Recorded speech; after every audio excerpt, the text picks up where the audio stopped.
Hello, everyone. I'm here for one of my stories. This is Lindsay Dunn, and it's finally time. I am here to do a review of Christopher Nolan's Oppenheimer. My most anticipated movie of the year has finally come out, and it is a mammoth of a movie, but here I am giving it a shot to review it for you. This movie is written and directed by Christopher Nolan and shot specifically for IMAX screening. I definitely recommend you see this one on the big screen and on the IMAX screen if possible. It is absolutely stunning. The story is a complicated portrayal of a man divided in mind, divided in what he should do. His brain is filled with the possibilities, what he called the terrible possibility. He knew he could give the world the ability to destroy itself. He had this quote that he said and is in the movie, "I am become death, the destroyer of worlds." Oppenheimer was a man driven to complete the task of making the atom bomb and being able to launch it and harness this power. He was fascinated by the science that would allow him to be able to do this, and at the same time, horrified by its possibilities. The story is based on the nonfiction book American Prometheus by Kai Bird. And this was also incepted into the last Christopher Nolan movie, which was Tenet. During a conversation between the protagonist and the character Priya, they discuss Oppenheimer and his role in making this terrible power. The framing of this story is set during the Oppenheimer security hearings that were held in 1954, where the U.S. Atomic Energy Commission had to decide whether or not Oppenheimer's security clearance would be renewed. This is a non-linear take on that event. That is the main frame. But as we are in this trial and they speak about certain events, we see those events portrayed on screen. We are learning about this character of Oppenheimer. And Christopher Nolan chooses to do this by framing specifically this trial that became a key part of his life. The creation of the atomic bomb and all that went into that was a key moment. But this trial was a key moment because it decided how America and how history would remember, at least for the moment, him, and how people would think about him and what he did and talk about him. And so this trial for him was a key defining moment in his life that decided his fate. And so Christopher Nolan chooses to center the events on that trial, while at the same time going into depth with the story on the events he was on trial for. So it's a very clever framing device done non-linearly, because this is a Christopher Nolan movie and he likes to play with time. So it's not just about the story on the screen, it's about these big ideas that he wants us to wrestle with, big ideas that he wants to present and make us think about, things like power and greatness and consequences and loyalty. Oppenheimer knew that what he did during the Manhattan Project would create a chain reaction that could never be stopped. This terrible power that he actually granted to the rest of the world and he remembers by. And Christopher Nolan wants us to wrestle with that too. In order to bring the story to life, Christopher Nolan chose a very extensive and specific cast. Of course, in the main role is Cillian Murphy playing J. Robert Oppenheimer, and his mesmerizing blue eyes that engulf you in the screen, eyes that are haunted by what he's done and what he can do and what he's working on. Very much an interior look into this man that we struggle to understand. And so the movie frames his parts of the story in color and actually makes it a first person perspective. This is in one sense, of course, a biopic about Oppenheimer. And this is a great example of how you want to do a biopic, which is you don't want it to be a Wikipedia page where you're just spewing out facts that people could go online and read about.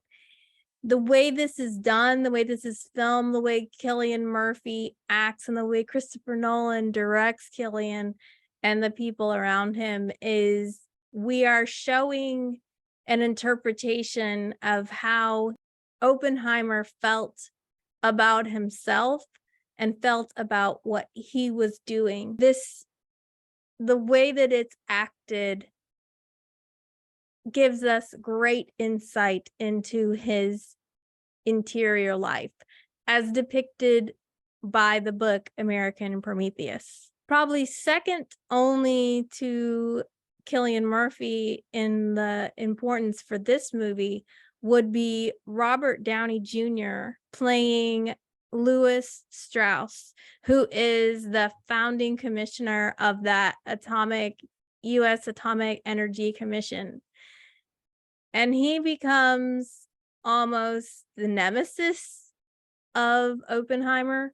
There are two men that are from very different worlds, and they are the primary vehicles for this story, and the comparison that Nolan is making between these two men and their versions of greatness and what they think that means and what their ultimate goals are. Nolan very much portrays Strauss as a man who desperately wants approval and importance, whereas Oppenheimer is not in it for human praise, really, but he's in it for the science and the possibility. And he's driven by something much more beyond human approval. And so I appreciate how they interpret these characters to give us that insight. Robert Downey Jr., as we know, a lot of people think of him as Iron Man. And before that, he often played kind of not quite Tom Cruise level, but cocky characters. And so this is kind of nice to see him in a different kind of role. Someone who on the outside seems to have it all together and is in it for the good of the country. On the inside, he's a small man in some ways because of his desperation to be liked and be important. Robert Downey Jr. does a great job bringing out his character and the complication of that. But this is just a few of the many cast of characters, and Christopher Nolan and his casting director obviously spent a lot of time picking people that would take these roles seriously, no matter how minor that they may seem on the page, like no matter how many few seconds these people were on the screen, he made sure they all were there with this sense of presence that tends to be part of a Christopher Nolan ensemble cast. So as I said before, this is filmed in IMAX for IMAX. It's filmed in 65 millimeter and in different colorizations. The sections that are in color are from the perspective of Oppenheimer, and they're done in first person, where the black and white is filmed from Strauss's perspective and is done almost more in a documentary style and at a distance. The movie clearly is not done to give Strauss's perspective. He is very much filmed as from the external. They do give him the respect for us to get to know why he's doing what he's doing, but he's definitely viewed as an antagonist, not necessarily the main antagonist, but he is an antagonist in the movie. So the movie does not want us to relate to him, although the movie wants us to understand him.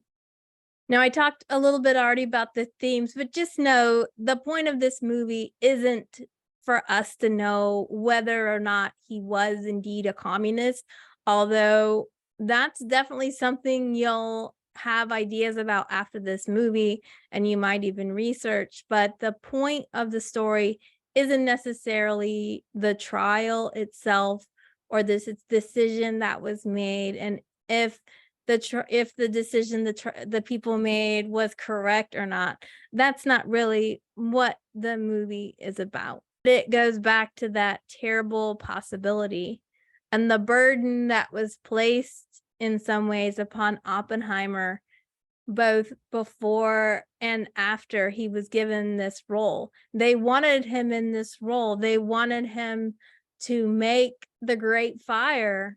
And then when they no longer had a use for him, or he did not go with the flow, they were ready to discard him like a piece of trash. The movie kind of is about that too, and how this country, or perhaps any country, would treat the great minds, that when people foster these great minds and unleash these powers, they don't always think through the consequences of that. And perhaps Oppenheimer himself hadn't thought about the consequences until it was a little too late. But we also have this character of Strauss, and Nolan makes a point to sort of compare and contrast these people. Strauss was this, like I said, a very polite guy, but underneath he had this bitterness that he kept hidden. He wanted to be great, and he felt like he was kept from that because of Oppenheimer. And so he held this grudge, and he patiently waited and built up his resentment, as opposed to Oppenheimer, who is on the outside a little pompous, a little introverted, a little hard to read. He's not necessarily saying all the words, although he could be very persuasive, but he wasn't seeking popularity or titles. In the end, that meant less to him than doing what he thought was right or what he needed to do to protect his country and to keep evil from taking over the world. Those were his two main motives as portrayed in this movie. In the end, with these two people, we see how people saw them differently. Even though Oppenheimer was kind of put through the ringer, he had friends that respected him and remained loyal to him in their own way. Yes, maybe they testified against him during these trials. They had differences of opinion. We do see Albert Einstein, who had a difference of opinion and spoke it fervently in front of Oppenheimer, but he still had a respect from Oppenheimer. He would walk with him. He would talk with him. He would give him his time. We see that Oppenheimer is a person that commanded respect, as opposed to Strauss, who seems like he has all the refinements, but in the end, the way he's portrayed is that he's a very small man, and that even the people that were assigned to help him were sort of happy when he got called out for some of his shady behavior. Very much gets at that thing of integrity, and what you do matters, and that people do form an opinion about you. And even if they disagree with your decisions, they can still respect who you are and be able to still shake your hand at the end of the day. And of course, it's a Christopher Nolan movie, so we're going to handle memories and how we remember things. And like I said before, there are scenes in this movie that we see multiple times. We see them in black and white first, and then we see them in color.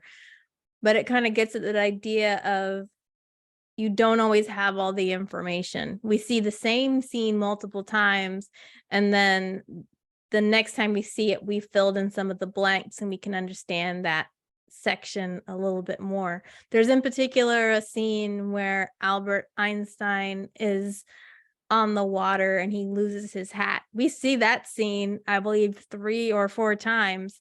And finally, at the end, we get to see the whole picture. And because of this one moment, at least as it's portrayed in Oppenheimer, this one moment bred inside of Strauss this deep resentment of Oppenheimer that surely he must have said something to Albert Einstein that made him dislike Strauss. And that's a true thing. I mean, I don't know if that event is true, but I'm saying people do that. They will see 2 people talking across the room and assume that somebody's talking badly about them, and out of that can be a lifetime of grudges. So I thought that was very realistically done, and I really admire Christopher Nolan for that. Some of the great features of this movie are going to always be the way it's filmed. We have director of photography, Hoyt van Hoytema, who does all of the wonderful filming, and then the music by my boy, Ludwig Göransson.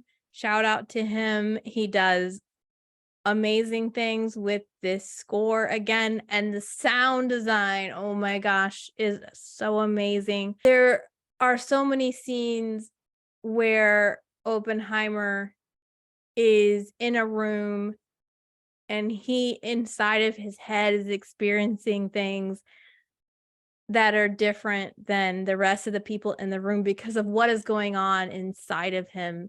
And they do with the sound, they bring this out with the sound design, that there is this unsettling thing inside of him, this drive, this thing coming for him, this machine, this industrial machine that is just out to destroy the world, and nobody else can see it except for Oppenheimer. And they do this beautifully with both the photography and the sound and the music. And so it's just excellently done. It's a great package. You might be wondering, obviously I have a lot of love for this movie. I have a lot of love for Christopher Nolan and the effort that he put into this. Did he pull it all off? Well, there's a lot of plates in the air. This movie is a hydra. And there's a lot of plates spinning, a lot of things that he wanted to touch on, a lot of themes, a lot of characters, a lot of moments. Did he tie it together? I believe so. Is this a perfect film? No. There might be a little padding. There might be some scenes that went through really fast and I didn't quite get exactly what he was doing. Might need a couple of watches, but this is a wonderful achievement. Besides Dunkirk, this is only the second historical movie he's done where he gets at a realistic event. This is quite something, having him dive into this specific incident, which in so many ways ties into themes he's been exploring all of his life and bringing to us. So it's not a perfect movie, but Christopher Nolan does manage to juggle all the plates and bring it home for me. So those are my thoughts about the movie. I hope you enjoyed this review. Please leave a comment. I recommend you see it in IMAX if you can. If you're lucky enough, see it in IMAX 70 millimeter. I don't have one in my state, unfortunately, but if you can arrange that, go see it. Don't wait to see this one at home on streaming. That would be so sad. I can't even imagine that being your first watch, to have it on your screen at home, unless you have some setup. So definitely see it in that IMAX screen if you can. See it a couple times. This is a great movie. I hope you enjoy this review. Keep supporting movies, especially movies like this that have no CGI, practical effects, and a wonderful cast that Christopher Nolan has put together and given us another wonderful movie to watch. So that is it for this issue of One of My Stories, and I hope you have a good evening. Good night.